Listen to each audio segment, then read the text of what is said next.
Library vacancy. तो दोस्तों library vacancy आपका सीईटी का रिज़ल्ट आने के बाद अभी आने वाली है। इस महीने में सीईटी का रिज़ल्ट आ जाएगा 20 तारीख से पहले पहले। और उसके बाद दोस्तों आपका सीईटी का एग्ज़ाम आते ही लाइब्रेरियन की वैकेंसी आ जाएगी। तो मान के चलो दोस्तों 2 या 3 महीने के अंदर आपकी सीईटी की एग्ज़ाम रिज़ल्ट आते हैं। 2 या 3 महीने के बाद आपकी लाइब्रेरियन की वैकेंसी हो सकती है, क्योंकि 3 महीने से ज़्यादा टाइम नहीं दिया जाएगा दोस्तों इसके अंदर। तो अब हम बात करते हैं क्वेश्चन नंबर 1, लाइब्रेरियन साइंस पद का प्रयोग सर्वप्रथम किसके द्वारा किया गया। तो बात करते हैं दोस्तों लाइब्रेरी साइंस का प्रयोग सर्वप्रथम किसके द्वारा किया गया। तो एस.आर. रंगनाथन के द्वारा लाइब्रेरी साइंस के पद का वर्णन किया गया। तो दोस्तों ऑप्शन नंबर डी आपका सही हो जाएगा। लाइब्रेरी साइंस पद का सबसे पहले वर्णन किसके द्वारा किया गया, रंगनाथन के द्वारा। भारत सरकार द्वारा डॉक्टर एस.आर. रंगनाथन को किस वर्ष राष्ट्रीय शोध प्रोफेसर नियुक्त किया गया। तो दोस्तों 1965 के अंदर रंगनाथन को राष्ट्रीय शोध प्रोफेसर नियुक्त किया गया था 1965 के अंदर। अब हम बात करते हैं क्वेश्चन नंबर 3। क्वेश्चन नंबर 3 है शियाली रामामृत रंगनाथन में शियाली क्या है। तो शियाली दोस्तों रामामृत जो रंगनाथन है उसके गांव का नाम है। ऑप्शन नंबर सी आपका राइट हो जाएगा, शियाली रामामृत रंगनाथन। तो उसमें शियाली शब्द रामनाथन का गांव का नाम है। Doctor SR. रंगनाथन का जन्म किस वर्ष हुआ। तो डॉक्टर एस.आर. रंगनाथन की बात करें तो इनका जन्म 1892 के अंदर हुआ इनका जन्म दोस्तों, और 1965 के अंदर ये प्रोफेसर बने। अब हम देखते हैं एस.आर. रंगनाथन का जन्म हुआ 1892 में। एस.आर. रंगनाथन का पूरा नाम क्या है, शियाली रामामृत रंगनाथन। तो शियाली दोस्तों इसके गांव का नाम है, रामामृत रंगनाथन इसका नाम है। अब हम बात करते हैं क्वेश्चन नंबर 6, निम्नलिखित में से किस पद का प्रयोग रंगनाथन द्वारा किया गया। तो दोस्तों रंगनाथन द्वारा किस पद का प्रयोग किया गया, रंगनाथन द्वारा प्रयोग किया गया लाइब्रेरी साइंस का प्रयोग रंगनाथन द्वारा किया गया। तो ऑप्शन नंबर डी आपका राइट हो जाएगा। अब हम बात करते हैं क्वेश्चन नंबर 11, भारतीय ग्रंथालय आंदोलन का जनक माना जाता है।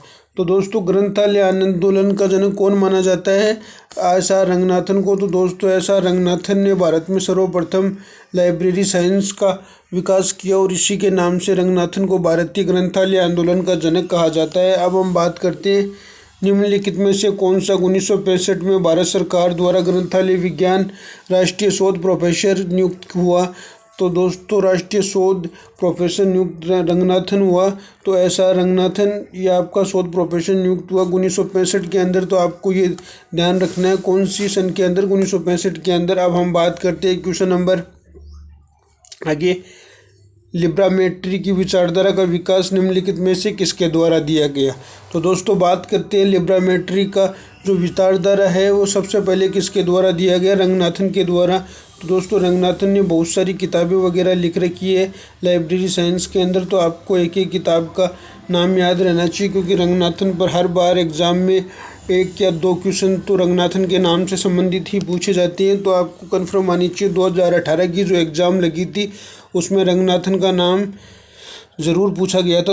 एक तो बुक और एक वैसे नाम पर आधारित क्वेश्चन पूछा गया था। अब हम बात करते हैं रंगनाथन ने बुक मोबाइल को क्या कहा जाता है। तो बुक मोबाइल का मतलब होता है कि लाइब्रेरी ऑन व्हील्स, मतलब पहिए पर चलने वाली लाइब्रेरी।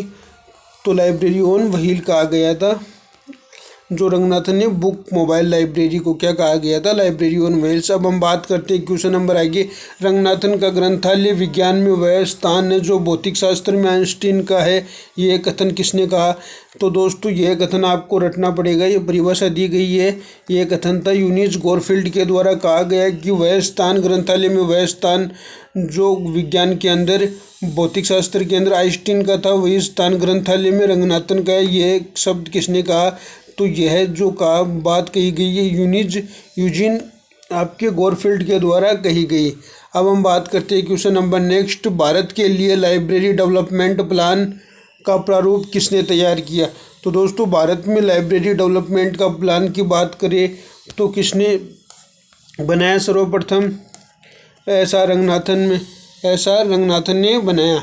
तो दोस्तों हम आपको इसी तरह रोज़ाना चैप्टर वाइज कुछ ना कुछ डिटेल से संबंधित क्वेश्चन आपको रोज़ाना 40 या 50 क्वेश्चन डेली रोज़ाना सोल्व कराते रहेंगे लाइब्रेरियन के, जो आपकी एग्ज़ाम के लिए काफ़ी फ़ायदेमंद होगी। और दूसरी बात दोस्तों, हमने राजस्थान जीके का जो मैटर है उसके लिए आपके अलग से क्लास लगा रखी है, तो आप यूट्यूब पर डियर गोल नामक ऐप पे देख सकते हो। यूट्यूब पे हमने डियर गोल नामक चैनल पे डाल रखा है, तो आप दोस्तों चेक कर सकते हो डियर गोल पे। अब हम बात करते हैं ग्रंथालय विज्ञान व ग्रंथालयत्व के क्षेत्र में रंगनाथन की सेवाओं के फलस्वरूप भारत सरकार ने कौन से 2 कार्य किए। तो बात करते हैं कौन से सम्मान प्रदान किया गया। पद्मश्री भी सम्मान इसको सम्मानित किया गया, तो ऑप्शन नंबर सी राइट हो जाएगा। भारत सरकार द्वारा उन्हें पद्मश्री से रंगनाथन को सम्मानित किया गया। अब हम बात करते हैं क्वेश्चन नंबर नेक्स्ट। ऐसा रंगनाथन को पद्मश्री की उपाधि द्वारा विभूषित करने वाले राष्ट्रपति का नाम बताइए। तो दोस्तों राजेंद्र प्रसाद थे, उन्होंने ऐसा रंगनाथन को पद्मश्री से सम्मानित किया गया। तो बात करते हैं पद्मश्री से सम्मानित कब किया गया, 1957 के अंदर। और राष्ट्रपति कौन थे, राष्ट्रपति डॉक्टर राजेंद्र प्रसाद थे, जिन्होंने ऐसा रंगनाथन को पद्मश्री से सम्मानित किया गया। तो ऑप्शन नंबर डी आपका राइट हो जाएगा। अब हम देखते हैं दोस्तों क्वेश्चन नंबर 15, निम्नलिखित में से कौन सा प्रकाशन ऐसा रंगनाथन का नहीं है। तो दोस्तों बात करते हैं प्रोलेगमना टू लाइब्रेरी क्लासिफिकेशन, ये रंगनाथन की बुक है। आगे देखते हैं रेफरेंस सर्विस संदर्भ सेवा, ये भी है रंगनाथन की बुक है। अब हम देखते हैं आगे नेक्स्ट बात करें दोस्तों, Ramanujan the man of the mathematician, ये भी रंगनाथन की बुक है। लिविंग विद बुक्स, ये ग्रंथालय ग्रंथ का चरण है, ये आपका रंगनाथन की नहीं है दोस्तों, ये हैरिस की है। अब हम देखते हैं question number 16, bibliography of writing on and the doctor SR. Ranganathan नामक ग्रंथ निम्नलिखित में से किसके द्वारा लिखा गया है। ये है आपका A.K. दास गुप्ता के द्वारा, ये bibliography of writing on the by doctor SR. Ranganathan, मतलब रंगनाथन की जो जीवनी से संबंधित जो लेटर लिखा गया वो किसके द्वारा, एस.आर. दास गुप्ता द्वारा, A.K. दास गुप्ता के द्वारा। अब हम बात करते हैं एस. रंगनाथन मद्रास विश्वविद्यालय में किस वर्ष ग्रंथालय के रूप में नियुक्त किए गए। तो दोस्तों मद्रास विश्वविद्यालय के अंदर ये 1924 के अंदर ग्रंथालय के रूप में नियुक्त किए गए। अब हम बात करते हैं 1865 के अंदर इन्हें प्रोफेसर बनाया गया। अब हम देखते हैं क्वेश्चन नंबर 18, ऐसा रंगनाथन किन वर्षों में भारतीय ग्रंथालय संघ के अध्यक्ष पद पर रहे। तो दोस्तों अध्यक्ष पद पर जब ये मद्रास विश्वविद्यालय में ग्रंथालय के रूप में नियुक्त रहे, उसके बाद 1944 तक ये रहे। 1944 से 1953 तक ये भारतीय ग्रंथालय संघ के अध्यक्ष पद पर रहे। अब हम बात करते हैं आगे क्वेश्चन नंबर 19 ऐसा रंगनाथन ने 1924 में ग्रंथालय प्रशिक्षण हेतु स्कूल ऑफ लाइब्रेरियनशिप में प्रवेश लिया, तो वह कहाँ पर स्थित है। तो दोस्तों स्कूल ऑफ लाइब्रेरियनशिप आपकी लंदन के अंदर स्थित है। अब हम देखते हैं दोस्तों क्वेश्चन नंबर 20, रंगनाथन द्वारा लाइब्रेरी डेवलपमेंट फॉर इंडिया किस वर्ष प्रकाशित हुआ। तो दोस्तों library development plan for India की बात करें तो ये 1950 के अंदर प्रकाशित हुआ। ये रंगनाथन द्वारा प्रकाशित किया गया 1950 के अंदर। भारत में रंगनाथन के जन्म दिवस 12 अगस्त को ग्रंथालय दिवस के रूप में कब से मनाया जाता है। तो 1984 से जो 12 अगस्त है वो रंगनाथन के जन्म दिवस के रूप में मनाया जाता है, ग्रंथालय दिवस के रूप में इसे मनाया जाने लगा है। अब हम बात करते हैं क्वेश्चन नंबर 22, ऐसा रंगनाथन ने मूलभूत श्रेणियों का प्रतिपादन किस वर्ष किया। तो दोस्तों ऐसा रंगनाथन ने 1944 के अंतर्गत मूलभूत श्रेणियों का प्रतिपादन 1944 में किया। अब हम बात करते हैं क्वेश्चन नंबर 24, लाइब्रेरियन पद की उत्पत्ति किस भाषा से हुई। तो दोस्तों लाइब्रेरी जो पद है लाइब्रेरियन का वो आपके लैटिन भाषा से संबंधित पद है। कौन सी भाषा का है, लैटिन भाषा का। अब हम बात करते हैं लाइब्रेरी पद का उत्पत्ति किस पद से हुई। तो दोस्तों लिबरल जो पद है, लिबरल जो शब्द है उससे लाइब्रेरियन पद की उत्पत्ति हुई। अब हम बात करते हैं क्वेश्चन नंबर 26, सूचना क्या है। सूचना दोस्तों एक प्रकार से ऐसे आंकड़े जिनका कोई निर्णय लेने में किया जा सके, मतलब कोई भी ऐसे आंकड़े या डाटा जिनका उपयोग निर्णय लेने में किया जा सके। तो दोस्तों एक तो होता है डाटा और एक होता है आपका सूचना। तो दोस्तों डाटा तो आपका एक प्रकार से कच्चा चिट्ठा हो गया किसी भी चीज़ का, जिससे कोई निर्णय नहीं निकाला जा सकता। अब हम बात करते हैं सूचना की। तो दोस्तों कई डाटा मिलकर एक प्रकार से सूचना का रूप ले लेते हैं, और जब सूचना तथ्यपूर्ण होती है या किसी निष्कर्ष तक पहुंचा जा सकता है उस सूचना से, तो वो क्या कहलाती है, आपकी सूचना। तो बात करते हैं ऐसे आंकड़े जिनका प्रयोग निर्णय लेने में किया जा सके। सूचना का नज़दीकी पर्याय कौन सा नहीं है? तो दोस्तों सूचना का नज़दीकी पर्याय कौन सा नहीं है? विचार है। विचारों से दोस्तों किसी प्रकार की जानकारी प्राप्त की जा सकती है। आंकड़े अगर दोस्तों सही है तो उनसे भी कोई तथ्य या जानकारी निकाली जा सकती है, तथ्य से भी सही है। सूचीपत्र दोस्तों आपका एक प्रकार से सूचना नहीं है इसे। अब हम देखते हैं दोस्तों क्वेश्चन नंबर 28, सूचना का सर्वाधिक उपयोग किसके द्वारा किया गया? तो सूचना का सर्वाधिक उपयोग की बात करिए, ये शोधकर्ता द्वारा किया गया। सूचना संपन्न राष्ट्र होता है। तो दोस्तों सामाजिक आर्थिक क्षेत्र में ये किया जाता है। सूचना संपन्न राष्ट्र ही सामाजिक आर्थिक क्षेत्र में संपन्न होता है, मतलब जिस राष्ट्र के पास सूचना वगैरह अच्छी हो, सामाजिक आर्थिक क्षेत्र में संपन्न होता है। अब हम देखते हैं क्वेश्चन नंबर 30, जब आंकड़ों को संसाधित, प्रतिपादित एवं व्यवस्थित अथवा तार्किक रूप में पेश किया जाता है तो उसे क्या कहते हैं?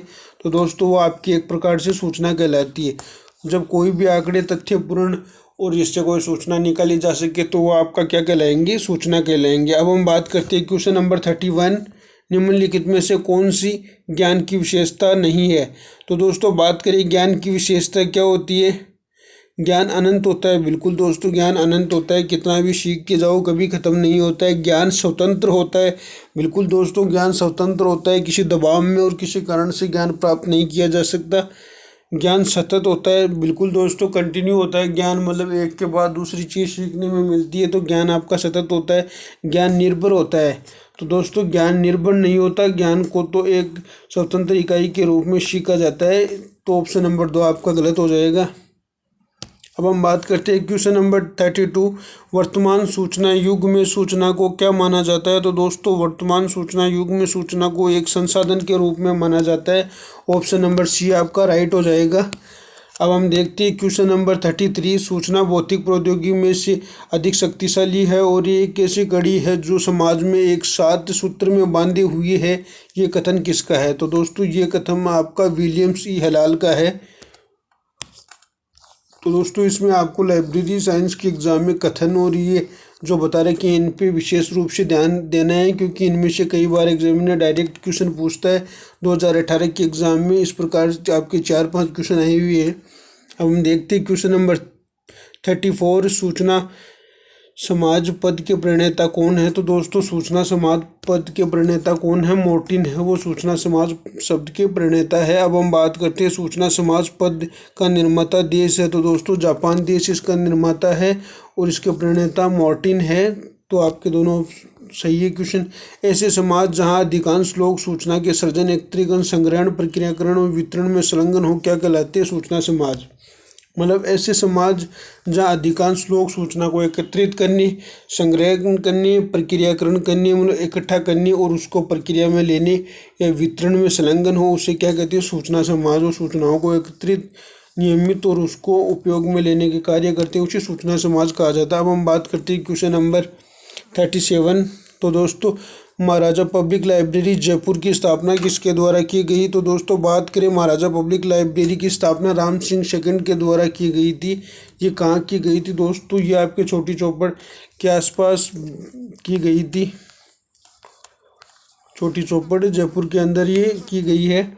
अब हम देखते हैं क्वेश्चन नंबर 38, स्वयं राम सिंह द्वितीय सेकंड द्वारा महाराजा पब्लिक लाइब्रेरी चौड़ा रास्ता जयपुर, ये छोटी चौपड़ के पास में है चौड़ा रास्ता जयपुर, की स्थापना किस वर्ष हुई? तो 1866 के अंदर महाराजा राम सिंह द्वितीय द्वारा ये लाइब्रेरी की स्थापना की गई थी। अब हम देखते हैं वर्तमान में राजस्थान में कुल कितने राजकीय सार्वजनिक जिला पुस्तकालय है? तो वर्तमान में दोस्तों राजकीय सार्वजनिक जिला पुस्तकालय की बात करें तो हर जिले में एक जिला पुस्तकालय 33 है टोटल। वर्तमान में राजस्थान में कितने राजकीय जिला सार्वजनिक ग्रंथालय जिला मुख्यालयों में नहीं है? तो दोस्तों 6 जिलों में ग्रंथालय नहीं है। आपका ऑप्शन नंबर 1 राइट हो जाएगा इसके अंदर। अब हम देखते हैं दोस्तों वर्तमान में राजस्थान में कुल कितने राजकीय मंडल ग्रंथालय है। तो वर्तमान में राजस्थान में दोस्तों 7 राजकीय ग्रंथालय स्थित है। बात करें 7 कौन कौन से, जयपुर हो गया आपका, जोधपुर हो गया, उदयपुर, अजमेर, कोटा, बीकानेर और भरतपुर 7 राजकीय मंडल ग्रंथालय है। अब हम देखते हैं क्वेश्चन नंबर आगे, राजस्थान के राज्य ग्रंथालय का नाम है। तो दोस्तों राजस्थान का राज्य जो ग्रंथालय है आपका राधाकृष्ण राज्य केंद्रीय ग्रंथालय चौड़ा रास्ता आपका यहाँ पड़ता है महात्मा गांधी मोड़ के पास, नारायण सिंह सलकीर के पास, जयपुर के अंदर है दोस्तों ये आपका।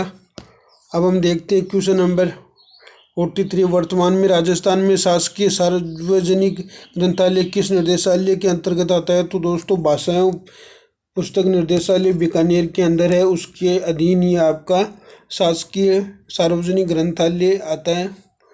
सामान्यतः सार्वजनिक ग्रंथालय को क्या कहा जाता है, जन विश्वविद्यालय कहा जाता है। सामान्यतः सार्वजनिक ग्रंथालय को जन विश्वविद्यालय कहा जाता है। राजस्थान में सुमेर सार्वजनिक मंडल ग्रंथालय किस शहर में है। तो दोस्तों सुमेर आपका जोधपुर के अंदर है। ऑप्शन नंबर सी राइट हो जाएगा इसके अंदर।